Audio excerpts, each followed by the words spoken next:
seems to be concentrating pretty hard. It's like she can't even hear us. I use this locker room all the time. Now it's become the site of Chihiro's death. But why was she killed in the locker room? Actually, if you think about it, she could have been killed somewhere else and carried here. She was very light. She's very light. That is true. It wouldn't be hard for someone to carry her, but still. Well, I still think she came here by her own choice. What makes you say that? She's been talking around about how she wanted to get stronger. So you're saying she came here to exercise? But according to Monokuma file, apparently she was killed around 2 in the morning. Would she have really been exercising that late? Hina and myself are usually in the locker room during the day, so she was probably avoiding it then. Avoiding it?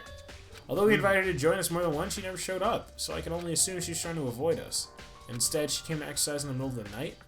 Perhaps, but it's difficult for me to imagine she came alone. She did want to start exercising, but she specifically mentioned she couldn't do it by herself. She needs support from others. So what you're saying is that she could have came here in the middle of the night to train in secret, but that she would also have come with someone else. It's a possibility, I think.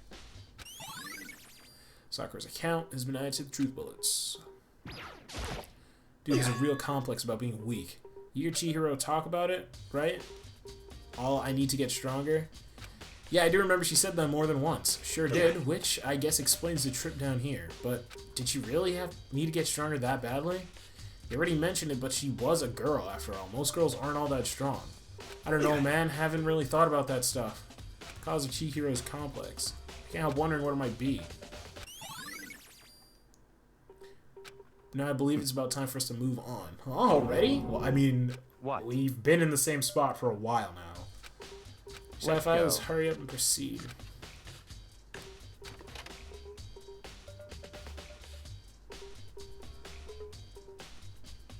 So, this is our next location. Oh, this place is related to the investigate. Well, she has to walk through here to get to the fucking area. I mean, it makes sense.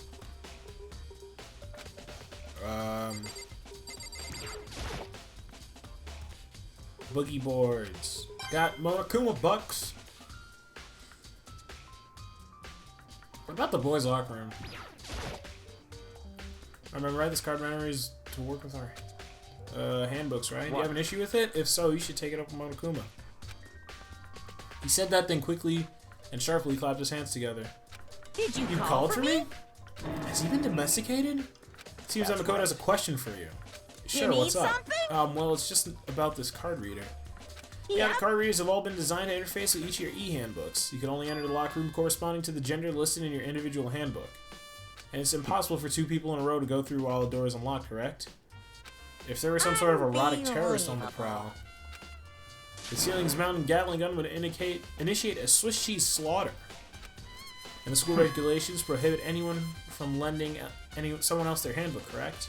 Correctly correct. So then, that means only girls go in the... Oh my god. See right through me? Since Chihiro saw in the girls' locker room, the killer must have been able to get in there. As such, the killer must have been one of the girls. Did I get it right? Good lord, you're simple. Ignorance. Loaning your e-hook is strictly prohibited. The act of loaning a handbook is prohibited. Borrowing some... Oh! Okay, borrowing someone else's handbook is good, but you can't loan it to someone. Okay. Knowing you, I bet you created it on purpose, didn't you? To add a little more excitement to things. You treat me like a penal appetizer instead of the main course that I am. Now then, since the dead can't actually talk, they're not people anymore. They're things. Get it? Got it? Good. Wait, hold on. You're saying that's a loophole, but in order to borrow something from someone else, then that means they would have to loan it. So, just listening to you makes me want to pass out. Be more like Byakuya and get your poop together. Or else I'll charge you with criminal negligence. No more questions. Figure the rest out your own damn self. Well, I know you are unfortunately lacking in mental faculty. Oh, faculties. Okay, I was just wondering. I was like, faculties? Is that how you would use that word? So I'll fill you in myself. Let's head to the main hall. The main hall. That'll help you understand what's going on. Card reader. It's like 3 o'clock in the morning right now, and I'm only like still wide awake because I made myself stay up till like 10 yesterday, 10 in the morning, and then I fell asleep. We came to the main hall. So what are we looking for here? And pretty much my sleep schedule was all fucked up. but at the same time, it allows me to record late. Does that mean I have to figure it out for myself? What's that? It's TV. What's that? A mailbox. It's an e-handbook? No, wait, there's 3 of them, but what are they doing here? So you finally found them. Did you know these were here? I happened to find them by myself the other day. Seems there's a system in place where handbooks of dead students get delivered to this mailbox. So then, these 3 handbooks belong to Junko, Leon, and Sayaka? You can go ahead and confirm it yourself. I immediately turned on one of the handbooks, and when I did, bet it's Sayaka's. Yup, Sayaka Maizono. You're right, this is Sayaka's handbook. Now do you understand? This is the key to the loophole that I revealed earlier. Yeah, I feel like I'm starting to get it. So they probably just used one of the dead students. Oh, that's what he meant by yeah. So he's probably... Somebody probably used probably used Junko or Sayaka's handbook. What? Hold on a second. What's wrong? Very That's strange. One of the handbooks won't turn on. Is it broken? Whose is it? The other handbook showed Junko's name when I started it up. The one that won't turn on must be Leon's, right? It would make sense, yes. After all, he did get pummeled with dozens and dozens of baseballs.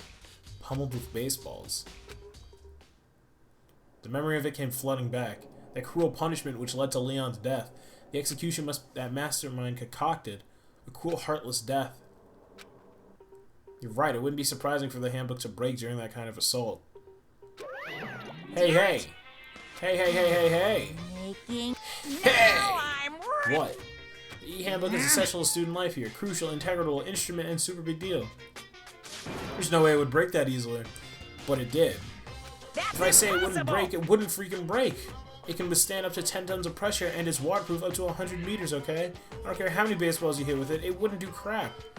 Oh, but even my amazing handbook does have one single weak point. It does?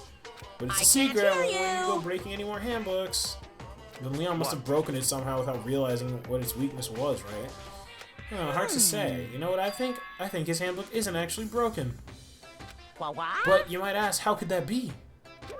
Leaving the question hanging in the air, Monokuma disappeared. What just happened? Monokuma said it's not broken, but it's an undeniable fact that it's not turning on. Well, I don't see any connection to the case, so it doesn't matter for now. You think so? Either way, something about it still bothers me. Okay, so Leon's handbook is broken, which doesn't really do us any good, it's kind of weird, really. And then Chihiro was killed, I'm assuming, by another female. Another student borrowed Junko or Sayaka's e-handbook. Because otherwise the person who did the killing or whatever would get Gatling gun and there wouldn't really be a case, to be perfectly honest. Okay, then there should be enough to get things rolling. Let's begin our investigation in earnest and track down the true culprit. Yeah, we need to find out who killed Chihiro. To be exact, not quite. No, not quite? What do you mean by that, Byakuya? To be exact, not quite. Certainly, I want to reveal Chihiro's killer, but more precisely, I want to discover the true identity of Genocide Jack. Then you really think Genocide Jack is the one that killed Chihiro? Absolutely, I have no idea that Genocide Jack is the culprit in this case. The murderous fiend is Genocide Jack, right? There's no one else. What? It's like a ghost. They say he's killed thousands of people, but that's gotta be an urban legend. Still, could one of us really be a demented, psychotic killer like that? You're not wrong to wonder. But words mean little right now. I have something that will prove it, and I could show you. What are you gonna show me? What do you mean? Oh, and I have a basis to believe that. I assure you, Genocide Jack is one of us. What is your basis? Is there really proof? There's something There's somewhere I'd like to take you. This will provide all the evidence you need. Evidence that Genocide Jack is the one that killed Chihiro. Evidence that. Ah, hey, you two. Big trouble. Need your help.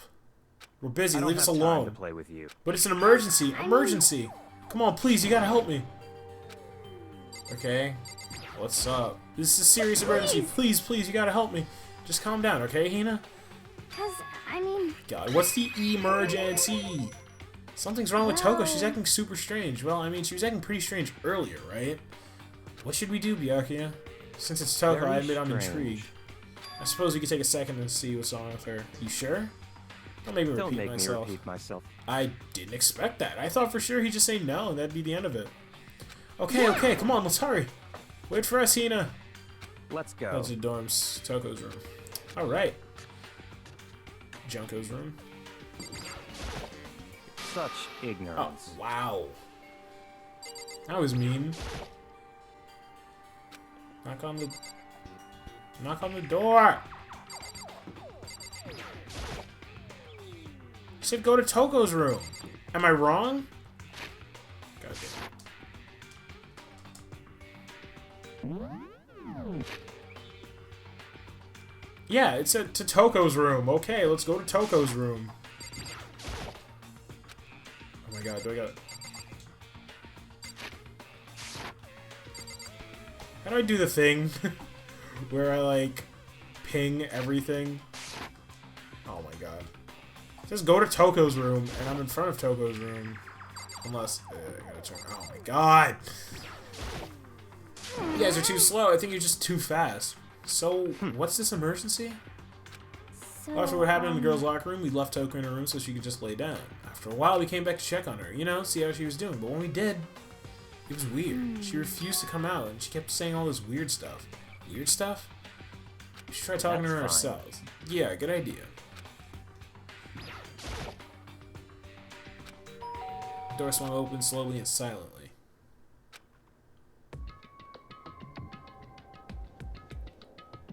Holy crap, an aura of negativity just flowed out before the door, forcing a gasp out of me. What? Oh, nothing. It's just that, Hina was really worried about you, holding yourself up in your room. Leave me alone.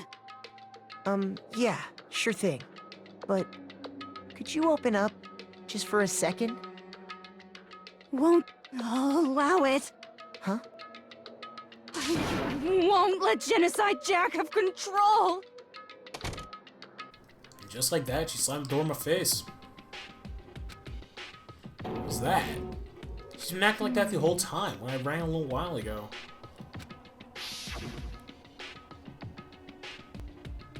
I'll drive out the killer, drive out the murderous fiend. It doesn't make any sense, right? I was afraid to leave her there alone, so I tried to bust her door down. But it felt like something was holding it shut on the other side. I couldn't even budge it. Toko was scared enough to even bar her door? Does she think the same thing as Byakuya? Does she think a serial killer, Genocide Jack, could really murder Chihiro? I can't read. I just put words in that I feel would fit instead of the words that are on the page, and I feel like that's my problem. Is that why Toko's so scared? Whatever it is, I'm really worried about her. Isn't there anyone who might be able to persuade her? Sakura? I'm not sure. Not Sayaka, she's dead. Celeste? No. I don't have time for what? Unless Byakuya is like, here, go talk to her. Think you could ask her to come out of her room, I mean. That's sure, whatever. fine. You gonna talk to her, Byakuya? Wow, I guess you can be nice when you want to. Byakuya stood in front of her door, not making a sound, and pressed the doorbell. After a few moments... Leave me alone, you're all so annoying. Ah! Bakula! It's Byakuya. I'm sorry, I couldn't keep our promise. But don't worry, never again. I won't let Genocide Jack have control ever again. Call him Bakula. Even Byakuya couldn't pull it off. There's nothing else we can do. Let's get back to the investigation. Hold on. Wait, hey Byakuya, what was Toko talking about just now? Something about a promise? Oh, I have no idea. Another one of her delusions, I'm sure. Are you sure? But I said I don't know. That means I don't know. Just let Hina take care of her. Alright, Byakuya. I'm just saying you could be giving her the D on the low, and I mean, I won't judge. I'm just saying she hasn't showered since we got here. Alright, let's go back. Without waiting for a reply, Byakuya sped away. Byakuya and I hurried to catch up. Tried to talk to him several times as we walked, but he didn't even look back, let alone say anything. He just kept walking towards his destination. Finally, his feet brought him to a stop in front of a certain room. A library? Come on, let's go in. I wonder if he's going to take us to that room in the back. That's not where I wanted to go. This is where I wanted to go. If I remember, on the other side of this door is the archive, right? Hurry up and go inside. Oh, here? That'll make sense once you're inside. Wow. Snazzy. Oh, so many books and files. And so much dust, too. I would say there's enough value to this place to endure the dust. Triangle. If you pay attention to your surroundings, you're sure to discover the value for yourself. Shelf stuffed out with files. Oh, you have a sharp ID to select that file. Huh? That's the report on the presidential assassination. The original is kept in the National Library. It won't be declassified for another 30 years. Are you sure you want to look at it now? There's no telling whose crosshairs you might wind up in it for peeking at it.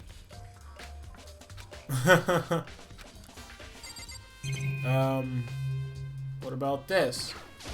So many files. Those documents are dangerous. Dangerous? They detail the people who control the world from behind the scenes. Dangerous truth for a commoner. You mean like members of the Diet or something? No, I mean those with real power. The secret council. Okay.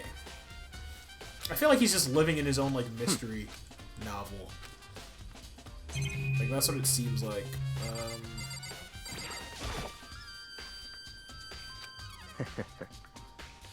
Graphic, disturbing photos from all sorts of crime scenes, kind of thing a normal person won't ever want to look at. Be careful. What do you mean? Other files are investigation reports related to different why would there be cold case files in a school area? Like the principal isn't like a PI or whatever. Okay, so we've got cold case files. Where else? We didn't explore this shelf. That's right. Oh. Wooden box, empty. Looks like there was something inside. I wonder what it was. There was an extension cord plugged in there. It was very useful while I was in the library. Extension cord, huh? Presidential assassination. Did I look at these ones already? It's a desk lamp. Oh yeah, same one I saw Byakuya using in the library before. You have a problem with that lamp? It was here before, then I moved it over there. It's too dark over there, so I put it over... Oh. Okay, so you're finally beginning to understand the true splendor of this library. The entire reason I was interested in this library is because of this room right here. It's home to classified government documents, police records, things no ordinary person would ever see. Isn't it magnificent? This can't be for real, right? That's your guys' problem. Anything that doesn't fit into your preconceived reality, you label it a lie. Well, it's not that. It's just... It's not like I totally refuse to believe it, but... I mean, there's just so much. How could anyone have put this all together? I suppose it just goes to show you how much Hope Speak truly wields, or perhaps... The mastermind may have wanted to provide us with enough entertainment to keep us from... I feel like Byakuya's just lying about all that shit that's there. Like, it's just... It just feels like... I don't know. It just... Because if so, even if he said it was like cold case files and a whole bunch of disturbing shit, I still would have like taken a peek and been like, whoa, he's right. Or I would have looked at the presidential thing. Like, I don't know. That's just me though, if I was in this situation.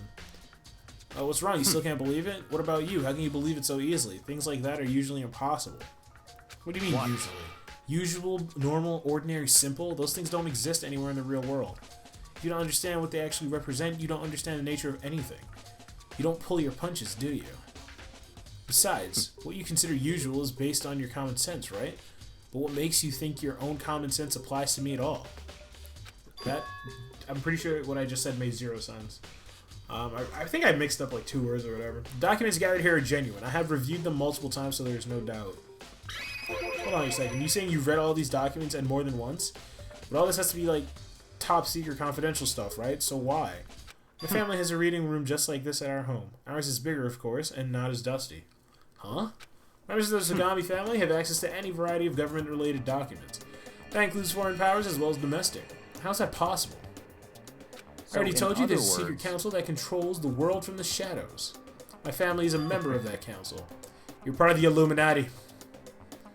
But to become such a ruler, I must know all levels of this world backwards and forwards. So whenever I have time, I like to review whatever documents and materials that interest me.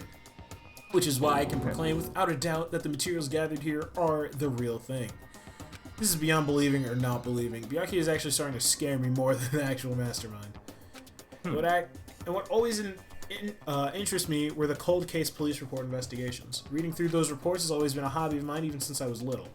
I honestly feel like he's just bullshitting all of this. If you don't know what a cold case file is, there's a case, obviously, let's say it's a murder, and the police don't have any leads or anything, and they label it as a cold case. Now, sometimes these cold cases can be brought up later in certain situations, and whenever they decide they have a lead on it or whatever, they can end up not making these cold cases so cold, and they solve it and catch the killer and everything. Or sometimes they won't catch the killer, but they realize who did it and a whole bunch of other stuff, so it's not labeled as a cold case anymore.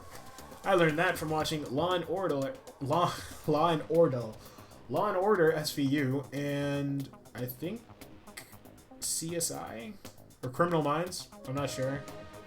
Or I think there was actually a show on like ABC or NBC called Cold Case or some shit. I don't know.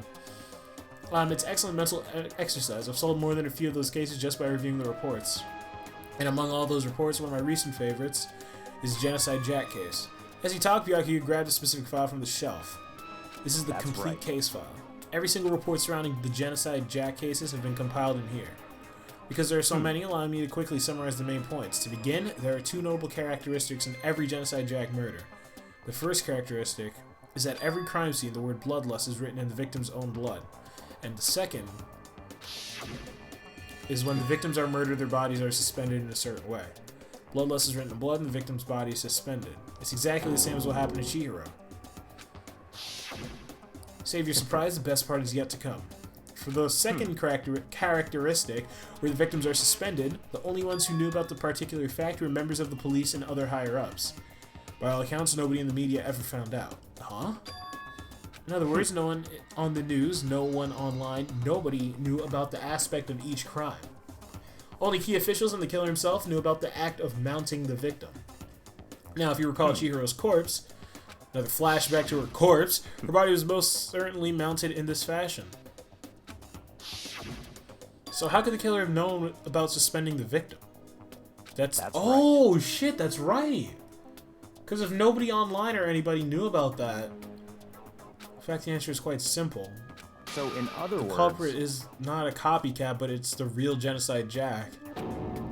In other words, maybe the Genocide Jack is hidden himself among the rest of us. Then Genocide Jack really is such a brutal, fiendish killer who's walking around us? Oh man, that's fucking, that's insane. That's actually really good. Well, not like good, but I mean like it's good that he figured it out, or well, that he came to that conclusion. Things are really starting to get interesting, aren't they? I never imagined a killer with such a reputation would ever be a part of our little game. Now, don't you think it would be good for you to take a look at what I've already seen?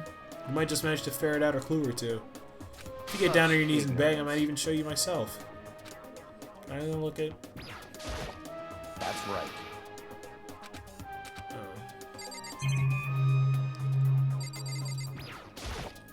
About that Genocide Jack case file. Can you let me see it? Well, you didn't beg, but I guess it's okay this time. Feel free to look at it in here, but you can't take it with you.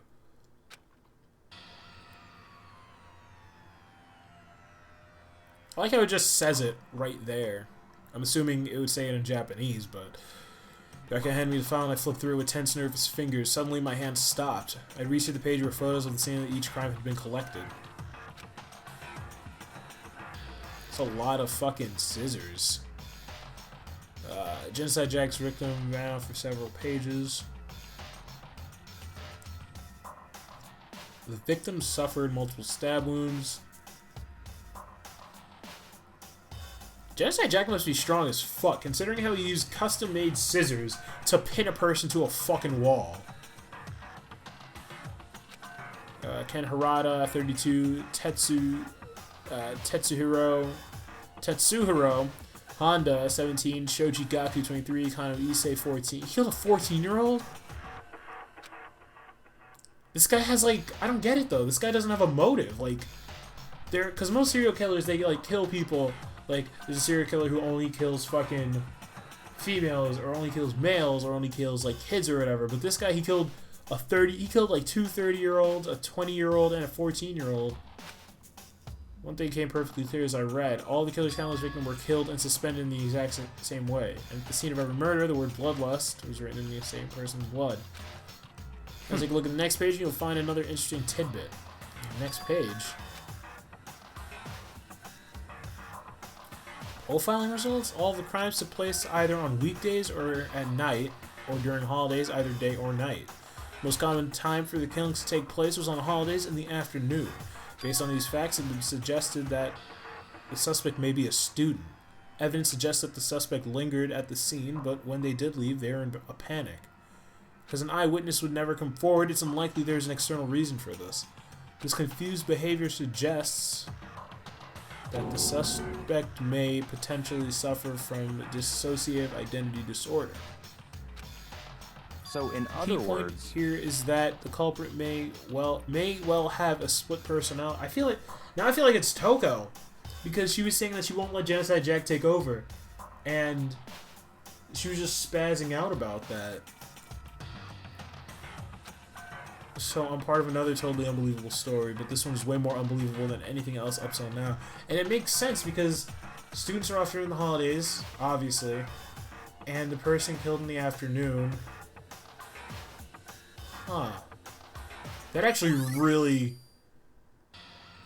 makes sense. let's go. That honestly really makes a lot of sense. Damn, Byaku's just not fucking around. He's like on the ball. Well, this is where we part ways. I have some things I need to take care of before the class trial, huh? Just all of a sudden like that?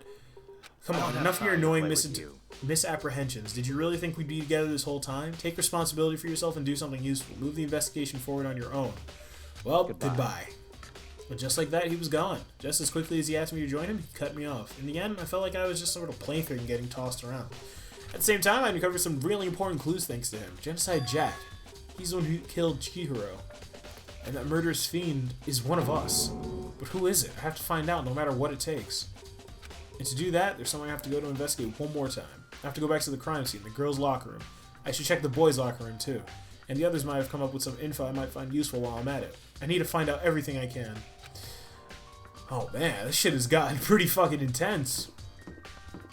Alright, so we are probably gonna call it quits for now. Thank you so much for watching. Danganronpa, Trigger Happy Havoc. This session we got a whole bunch of shit done.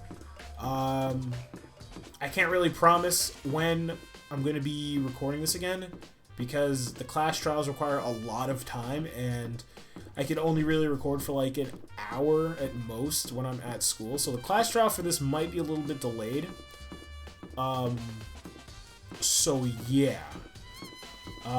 If anything, it'll probably be delayed by like a month or so, and a whole bunch of other stuff. So yeah, I'm gonna try and make these videos as frequent as often, considering how there's still a whole bunch of other stuff we have to do for the class trial. See, like if I just had to go to the locker room and then that's it, and then do the class trial, I would probably do it like right now in this session, but I'm not. So yeah. So anyway. Or well, since that's not the case, I'm gonna have to, end it off here since we've been playing for just about 2 hours. Anyway, thanks so much for watching. My name is BruceN. I upload gaming videos like this every other day and every day, and pretty much whenever I can. So all you gotta do is just leave a like. Let me know if you enjoy the series. Leave a comment down below. Share the video, and I will see you guys next time. Thanks so much for watching.